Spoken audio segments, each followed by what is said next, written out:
Hello, কেমন আছো তোমরা সবাই? আশা করছি ভালো আছো। তো এখানে সকাল সকাল আমি স্নান করে নিয়েছি, কেন কি রাত্রে বীভৎস গরম দিয়েছে, তো সেই জন্য আমার ঘুম হয়নি। তো সকাল সকাল আজকে উঠে গেছি। আজকে 7:30টার মধ্যে আমার স্নান কমপ্লিট। আমি ধরে ভাবছিলাম গোপালের জন্য কিছু বানাবো, কিন্তু বানানোই হচ্ছিল না, তাই আজকে গোপালের জন্য উপমা বানিয়েছি। আমার পুজো দেওয়া কমপ্লিট, গোপালকে সেবা দিয়ে দিয়েছি। তো তারপরে তোমাদের সাথে শেয়ার করছি গোপালের কিছু নববর্ষ উপলক্ষে ড্রেস।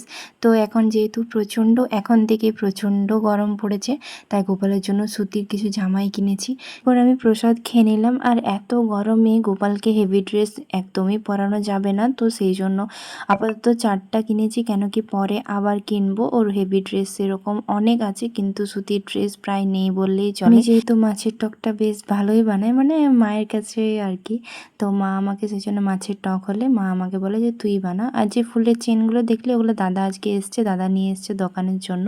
আমাদের দোকানে হালখাতা আছে, সেই জন্য ক্যালেন্ডার মোড়া হয়েছে, প্যাকেট করা হয়েছে।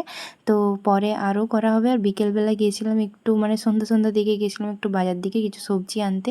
আর এখানে মায়ের শাড়িটা দেওয়া ছিল, এটা আমি মাকে গিফট করেছি পয়লা বৈশাখ উপলক্ষে। কেমন হয়েছে তোমরা অবশ্যই জানিও। তারপরে সন্ধ্যাবেলায় খেলাম একটা সিঙ্গাড়া, বানিয়েছিলাম ফ্রাইড রাইস, তো সেই জন্যই আমি সবজি কিনতে গেছিলাম সন্ধ্যাবেলা।